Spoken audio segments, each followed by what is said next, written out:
Quiero que te detengas un momento y pienses en esto con honestidad brutal. ¿Cuántas versiones de ti mismo has prometido ser? ¿Cuántas veces te has acostado pensando, mañana empiezo, y ese mañana se convirtió en una semana, en un mes, en una década? No te pregunto esto para herirte. Te lo pregunto porque esa distancia entre quien eres y quien podrías haber sido es real, existe y tiene un nombre. Y ese nombre no es mala suerte, no es falta de oportunidades, no es el destino. Ese nombre es pereza. Y la pereza no llega gritando, llega susurrando.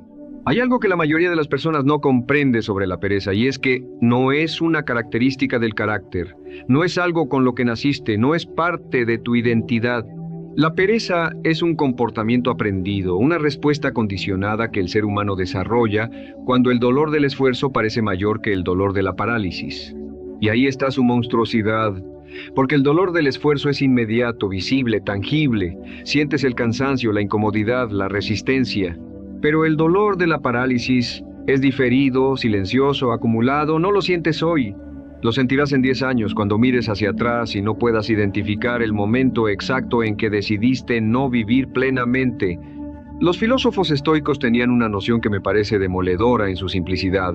Hablaban de la diferencia entre vivir y meramente existir. Un árbol existe, una piedra existe. El ser humano fue diseñado, en cuerpo y en mente, para algo más que la mera existencia pasiva. Tenemos la capacidad única de proyectarnos hacia el futuro, de imaginar lo que no es y hacerlo real a través del esfuerzo sostenido. Esa capacidad es un privilegio extraordinario. Y la pereza es la forma más silenciosa y más trágica de desperdiciarlo. Pero vayamos más profundo, porque esto merece más que una condena moral.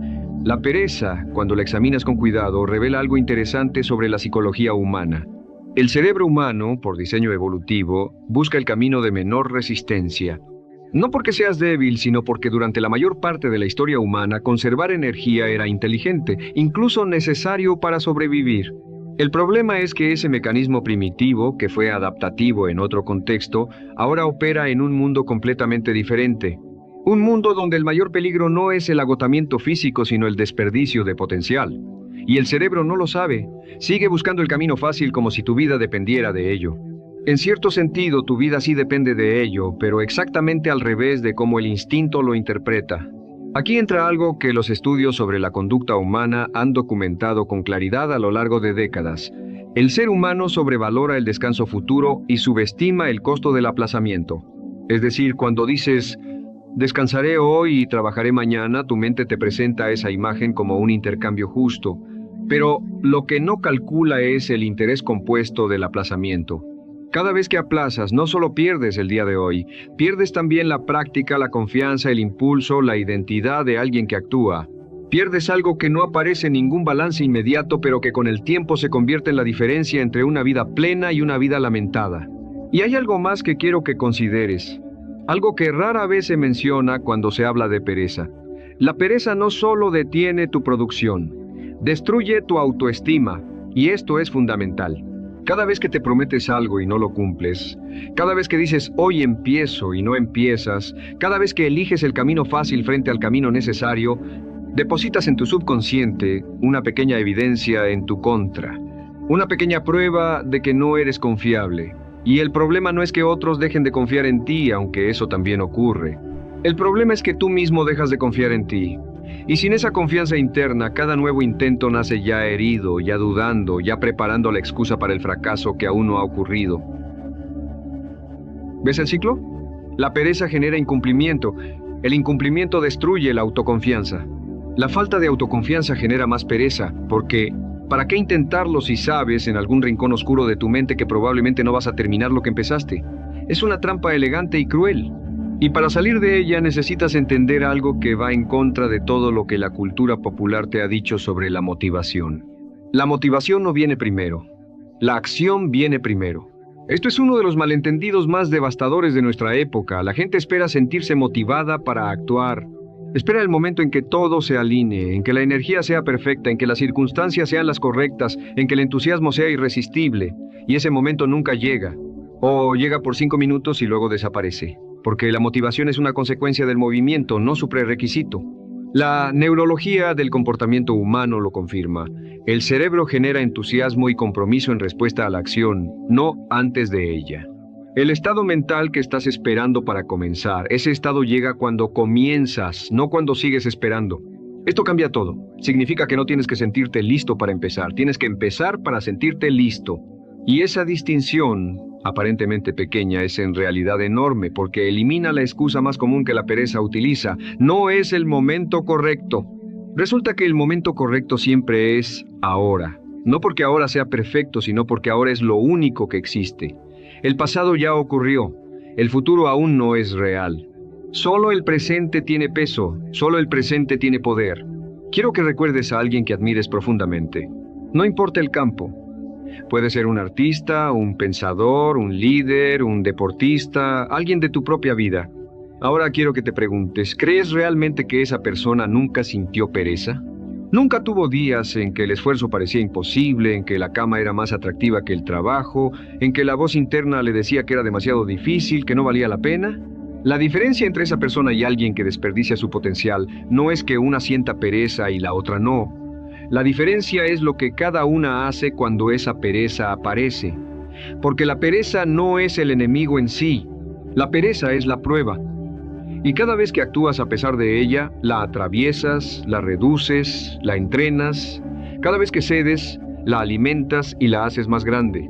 Los grandes pensadores de la conducta humana han identificado algo fascinante en las personas que logran sostenerse en el esfuerzo a lo largo del tiempo. No son personas que tienen más energía. No son personas que no sienten el peso del cansancio. Son personas que han desarrollado lo que podríamos llamar una identidad orientada a la acción. Es decir, no piensan, tengo que hacer esto. Piensan, soy alguien que hace esto. Y esa diferencia en la narrativa interna lo cambia todo. Cuando tu identidad está atada a la acción, la inacción se convierte en algo que no encaja con quien crees ser. La resistencia interna cambia de dirección. En lugar de resistirte al trabajo, te resistes a la pereza. ¿Cómo se construye esa identidad? Aquí es donde la filosofía y la psicología convergen en algo práctico. Se construye a través de pequeñas victorias deliberadas. No estoy hablando de transformaciones dramáticas de la noche a la mañana, estoy hablando de algo mucho más sutil y mucho más poderoso. Cada vez que te comprometes contigo mismo a hacer algo pequeño y lo cumples, acumulas evidencia a tu favor. Tu subconsciente, que lleva años construyendo el caso en tu contra con cada promesa rota, comienza a registrar datos nuevos, datos que dicen, esta persona actúa cuando dice que va a actuar. Y esos datos, acumulados con paciencia, reescriben la narrativa interna. Aquí hay un concepto que me parece uno de los más importantes para entender la conducta humana, el umbral de activación. Toda conducta tiene un umbral, es decir, una cantidad mínima de esfuerzo o fricción que necesita superarse para que ocurra. La pereza opera aumentando ese umbral para las acciones que importan y reduciéndolo para las que no importan. Si quieres cambiar tu comportamiento, necesitas hacer exactamente lo contrario. Reducir la fricción para las acciones valiosas y aumentarla para las acciones que te drenan. No se trata de fuerza de voluntad infinita. Se trata de ingeniería inteligente de tu propio entorno y rutina. Un hombre que quiere leer más no debería depender de que cada noche tenga suficiente fuerza de voluntad para elegir el libro sobre el descanso pasivo. Debería poner el libro sobre la almohada y alejar todo lo demás. Una persona que quiere ejercitarse por la mañana no debería confiar en que al despertar, helada y somnolienta, tomará la decisión correcta. Debería preparar todo la noche anterior para que la única fricción sea la de no moverse. La voluntad es un recurso limitado. Los grandes hacedores de la historia no tenían más voluntad que tú. Tenían mejores sistemas para no necesitar tanta. Pero hay algo aún más profundo que quiero explorar contigo, porque creo que la pereza tiene una raíz que pocas veces se menciona y que, sin entenderla, ninguna técnica funciona del todo. Esa raíz es el miedo, no el miedo evidente, el que te paraliza ante un peligro claro. Hablo del miedo disfrazado, el miedo que se presenta como comodidad, como prudencia, como no es el momento. La pereza, en muchos casos, no es holgazanería, es miedo al fracaso vestido con ropa casual. Es la forma que encuentra el ego de protegerse de la posibilidad de intentarlo y no lograrlo. Porque si no lo intentas, técnicamente nunca fracasas. Puedes mantener intacta la fantasía de lo que podrías hacer si quisieras. Puedes vivir indefinidamente en el potencial imaginario sin enfrentarte jamás a los límites reales. La pereza, en este sentido, es una forma de autoprotección que se convierte en autoprisión. Y para salir de ella, no basta con ser más disciplinado. Necesitas confrontar la pregunta que subyace a toda esa inacción. ¿Qué es exactamente lo que temes perder si lo intentas y no resulta como esperabas? La respuesta honesta a esa pregunta, en la mayoría de los casos, es el ego, la imagen que tienes de ti mismo. La comodidad de creer que eres capaz aunque no lo hayas demostrado. Y aquí hay una verdad que puede dolerte, pero que es liberadora. El fracaso real es infinitamente menos destructivo que el potencial desperdiciado. Una persona que intenta y falla aprende, crece, ajusta y vuelve a intentarlo con más información. Una persona que nunca intenta simplemente envejece, y hay una diferencia enorme entre envejecer y madurar. Déjame ir más lejos en esto, porque el miedo merece ser examinado con más detalle, no para compadecerte de él, sino para desmontarlo. El miedo al fracaso tiene un primo cercano que es igualmente paralizante y mucho menos reconocido: el miedo al éxito. Sé que suena extraño. ¿Quién podría temer lograr lo que desea? Pero ocurre con más frecuencia de lo que imaginas, y ocurre de formas sutiles. Hay personas que se sabotean justo cuando están a punto de alcanzar algo importante, no por incompetencia, sino porque el éxito trae consigo responsabilidades nuevas, expectativas más altas, una identidad diferente que aún no saben cómo habitar. La pereza, en esos casos, es el freno de emergencia que el subconsciente jala antes de que el tren llegue demasiado lejos. Y esto nos lleva a una pregunta que vale la pena hacerse con absoluta honestidad. ¿Quién serías si realmente lograras lo que dices querer? ¿Cómo cambiarían tus relaciones, tus responsabilidades, tu imagen ante los demás y ante ti mismo? Porque a veces la inacción no es ignorancia sobre qué hacer. Es resistencia inconsciente a convertirse en alguien diferente. El cambio genuino implica una pequeña muerte del yo anterior, y esa muerte, aunque sea necesaria y liberadora, siempre asusta. Reconocer esto no es una excusa para quedarse quieto, es el primer paso honesto hacia moverse de verdad. La respuesta honesta a esa pregunta, en la mayoría de los casos, es el ego, la imagen que tienes de ti mismo, la comodidad de creer que eres capaz aunque no lo hayas demostrado. Y aquí hay una verdad que puede dolerte, pero que es liberadora. El fracaso real es infinitamente menos destructivo que el potencial desperdiciado. Una persona que intenta y falla aprende, crece, ajusta y vuelve a intentarlo con más información. Una persona que nunca intenta simplemente envejece, y hay una diferencia enorme entre envejecer y madurar. Ahora bien, hay algo que los estudiosos de la conducta humana han observado repetidamente y que tiene implicaciones profundas para quien quiere salir de la pereza de forma permanente. El ser humano no cambia sus acciones de forma sostenida, a menos que cambie primero la historia que se cuenta sobre sí mismo. No basta con hacer cosas diferentes. Necesitas empezar a verte como alguien diferente. Y esto no es autoengaño ni pensamiento mágico. Es comprender cómo funciona realmente la identidad humana. Piénsalo de esta manera. Si alguien que ha fumado durante años decide dejar de hacerlo y cada vez que rechaza un cigarrillo se dice: estoy tratando de dejar de fumar, está posicionándose como alguien en lucha, alguien que se priva de algo que desea. Pero si esa misma persona dice: no fumo, eso no va conmigo, la estructura interna es completamente distinta. No hay privación, hay identidad. Y la identidad es mucho más poderosa que la disciplina, porque la disciplina requiere esfuerzo constante mientras que la identidad opera de forma automática. Cuando algo no encaja con quien crees que eres, lo rechazas naturalmente, sin batallar. La pregunta entonces no es ¿cómo hago más cosas?, sino ¿quién estoy decidiendo ser? Esta distinción importa enormemente cuando se trata de la pereza, porque si te ves a ti mismo como una persona perezosa que está intentando no serlo, cada acción se convierte en una lucha contra tu propia naturaleza percibida. Pero si comienzas a verte, aunque sea tentativamente al principio, como alguien que actúa, que construye, que avanza, que cumple su palabra, entonces cada pequeña acción no es solo un resultado, es una confirmación de identidad. Y las confirmaciones de identidad se acumulan, se vuelven la base sobre la que se construye una forma completamente diferente de existir en el mundo.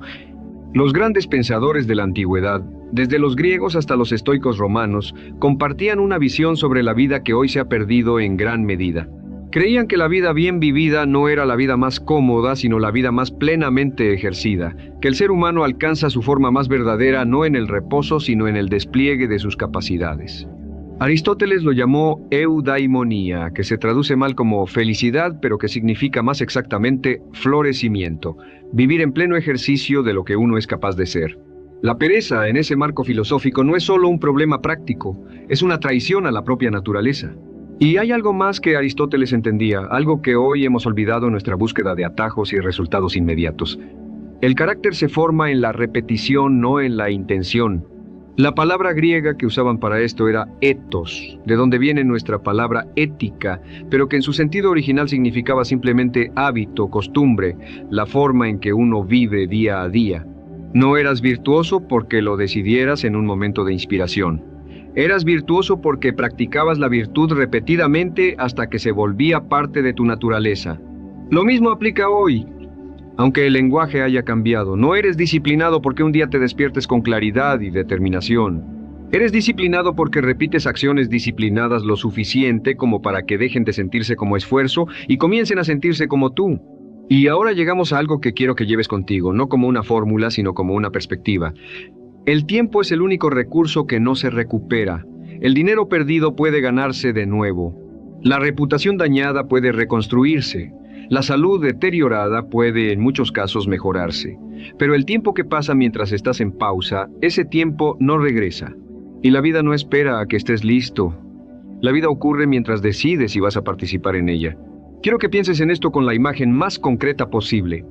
Imagina a un hombre de 70 años, sentado en silencio al final de su vida.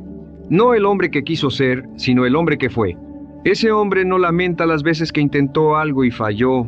No lamenta el ridículo, el esfuerzo, las noches difíciles, las apuestas que no salieron bien.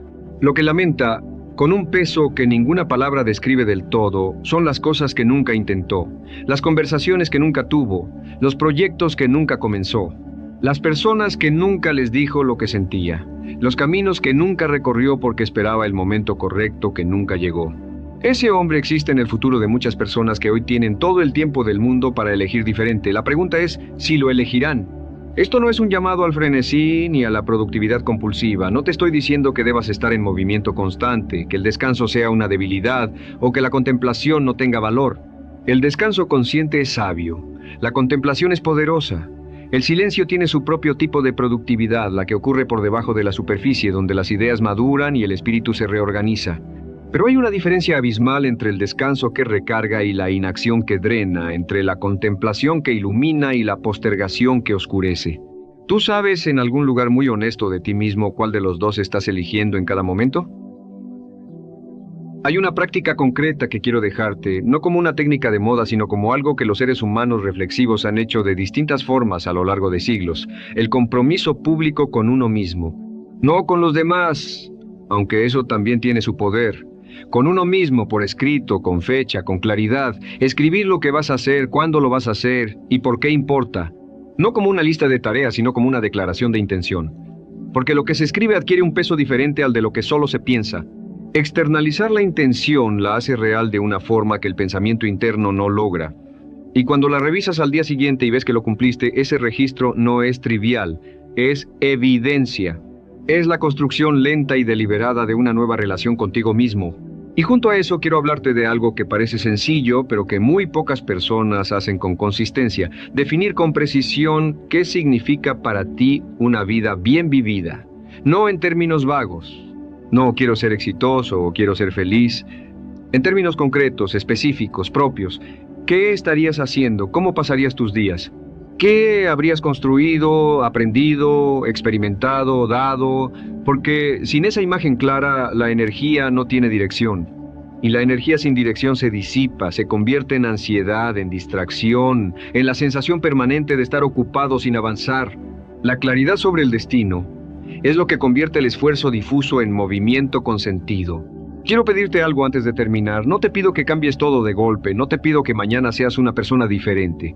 Te pido algo más pequeño y más poderoso, que identifiques una sola cosa que has estado aplazando, una cosa que sabes que debes hacer, que quizás llevas semanas o meses o años posponiendo y que mañana, no la próxima semana, mañana, des un solo paso concreto hacia ella. No el proyecto completo, no la versión perfecta, un paso, solo uno.